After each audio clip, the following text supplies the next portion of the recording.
Well, hello, friend, and welcome back to the podcast. Today, we are continuing to continue working on building that life that you are bonkers about by starting, growing, and simplifying your myofunctional therapy business. This is my zone of genius. It is absolutely my superpower. So I am excited to get to it. So, the first thing I have to tell you, my friend, is you cannot build a meaningful business in the leftover crumbs of your day. It just absolutely cannot happen. I am seeing this constantly with students who they want to build a successful myofunctional therapy business, but they haven't yet decided where that's going to happen. They haven't yet decided where that business is going to exist. If it's not on your calendar, friend, it's not going to exist. Because I can tell you this, after almost a decade, businesses don't grow in stolen moments. You have to be very intentional. So if you don't put it on your calendar, eventually you're going to be having this conversation wondering why you still don't have a successful business. Okay. So before we dive in, I just want to paint a picture for you. I have a student that I'm coaching right now. She is a student inside the Ditch Hygiene Academy, and she has so much going on. So one of the first things, when I start coaching somebody is, to follow the steps to figure out, okay, when are you doing business? So let me tell you this, she's a full-time dental hygienist. Lord, she is also homeschooling her kiddos. Okay. She has a lot going on. She has kids in sports. Her husband is a very busy, partner. Okay. I also think he coaches. So their days are very, very full. She really wants this myofunctional therapy business.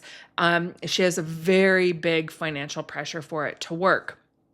So when her and I talk about, what her business hours are, she's really trying to fill in both her learning, getting competent with her skills, getting confident with her skills. She's really trying to fit these things into just little teeny tiny pockets of time. Okay. She has trouble with consistency. She has trouble gaining traction. She wants a change, but she doesn't know where this business is going to exist. Meaning when I say, hey, do you have, where's the white space on your calendar? She can't find any. And we're not going to cut into her sleeping time. So basically that was her option one day. She said, well, I guess I can get up earlier, and we just cannot have that. So it's difficult because when I have students in that situation, they're just reacting to life all day long, okay? Like catching all the balls that are coming their way. They're just hoping that the business is going to fit in somewhere versus building a business that has protected time is totally different. Okay. So everybody has the same 24 hours. No time genie is coming. Nobody's coming to save you. Definitely not a time genie. So boundaries is where you're going to win with the business. So let's talk about this. Okay. So I think I have 4 steps. Okay.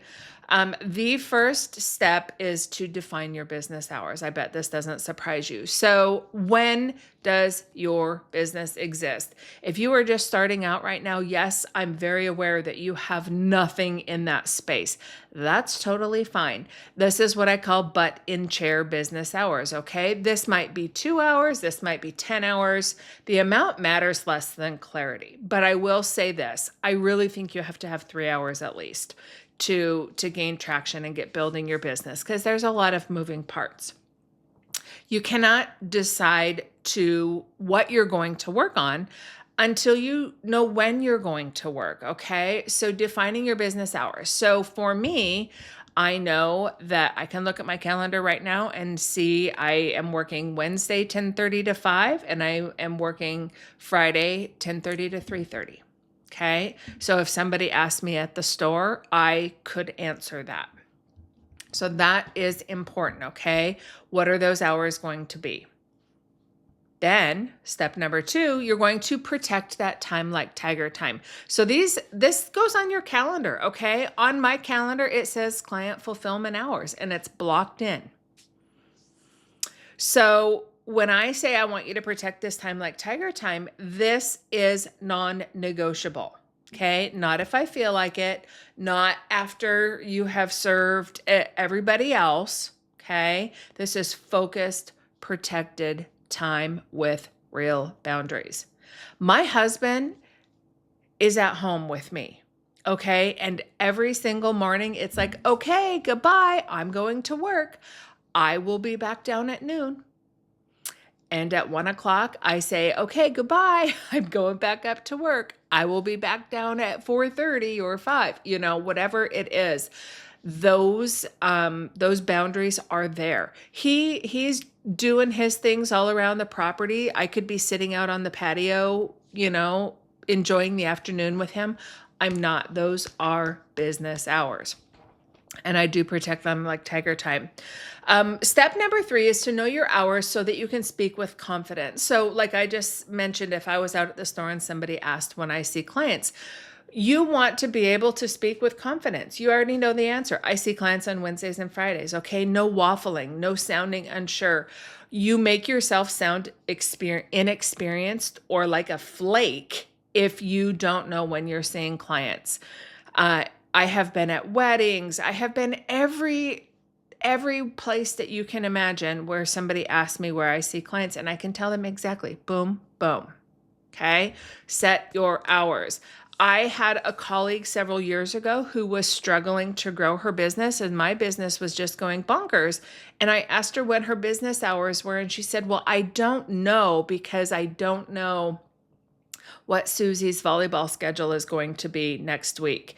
So essentially, she wasn't setting business hours until she knew the volleyball schedule, until she knew, what the next week held. And that is really difficult. Number one, when you have set up scheduling systems and automated systems, like I am hands off on scheduling. So I never do that with a client, but they do it on my calendaring system. Some of them schedule 6 months in advance. My 6-month clients book every single one of their appointments. And so if I was operating that way, first of all, I would be overwhelmed because I wouldn't know when I was working. I didn't know when I would have time to do certain tasks. And so that's where you have to get serious about, are you building a business or are you just building an expensive hobby? Because it's very, very important. Confidence, when you know your hours, that confidence, that helps your confidence. Okay. The next confidence builder, which I'm not going to talk about in this episode, is just knowing and understanding what that process, what your appointment looks like, what your client journey looks like, all of those things. Outside of that, everything else can figure itself out. But knowing those things really help your confidence. So I want you to set these hours, have them on your calendar, and I want you to know them. Okay. When you're seeing clients. Also, notice I said Wednesdays and Fridays. I didn't say Monday, Tuesday, Wednesday, Thursday, Friday, like a little bit here and a little bit there. I do have students who are also doing that. And I think it's going to become an issue of it could be a burnout issue, and it could become an issue of just trying to bend to offer something to everybody. My experience is that if somebody doesn't want or if your hours that you're offering, if they're not going to work for them, they're going to ask you for something different. But I know back to my dental hygiene days, people always wanted something different, something more ideal for them. But we had business hours, and so they had to figure out how to make it in within those hours. All right, my friend. And then step number 4, let the business evolve inside the same time block. So in the early stages of your business, you're going to be learning and you're going to be doing setup and you're going to be setting up your systems. And then later in business, you will be doing client fulfillment in that block. Okay. You will be doing marketing. You will be refining your business. The hours stay the same. What happens inside of them is what evolves. So eventually you're going to have humans in those spots. So, like for me, I can look at my calendar this week and I can look on Wednesday and it looks like I am booked back to back all day long. Looks like I have a 30-minute opening in the afternoon. Okay. On Fridays, I can see that it looks like I might have two 15-minute slots. So as your business starts to grow and you have people in those spots, then yes, your marketing time, your learning time, all of those other times have to expand beyond your calendar. But this is the beautiful thing when I help people go from, being a full-time hygienist then to partially retiring from hygiene or fully retiring from hygiene. So it's kind of like you're trading a little bit of hygiene for more myofunctional therapy. You get more time on the calendar. And so my calendar is broken up into essentially what I like to call on stage, off stage, and backstage. Thanks to Michael Hyatt for that. So my client days, nothing is planned on client days, because if I was planning to batch my podcasts on client days, that's not going to work if it's really full. So I have to plan things in different time containers on my calendar. And then if I get to a client day, so say I get to Wednesday and I do have open time, I can swallow the toad, which is, doing all sorts of little tasks that I have that are, don't have a hard due date or they're less than 15 minutes. So I can do a day of just, swallowing the toad, doing all the things. Or if I have a big chunk, then it can be focus time. So that's what your calendar will look like. It will evolve in your business. But for now, that's at least when you're defining the time that that's when you're doing business. So I always tease my students, if you tell me that you're going to be in your office from 8 to 12 on Friday mornings, I should be able to email you and say, hey friend, what are you doing? And you're in there doing business. Okay. So that, in my opinion, this is the first crucial step, is defining when you are going to do business. So let's get ready to land this plane, and I'm going to give you a little bit of homework. My friend, overwhelm is just a lack of boundaries. Okay. It's not a knowledge problem. It's not that you don't know what to do. It's usually a boundary problem. So if you decide when your business is going to exist, then you're going to have that container in which to figure out what you're going to work on in that time. Okay.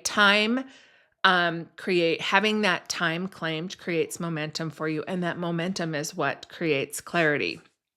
You don't need more time. You just need boundaries and focus. So I'm going to give you your first real CEO decision, if you haven't already done this, is to get your calendars put out there into the universe. Define them, know them, memorize them, block them, protect them. Don't change them. They don't change every day. All right, my friend, that is all I have for you today. Until next time, keep working on building a life you are bonkers about. And I will be back soon to talk more things about starting, growing, and simplifying your myofunctional therapy business.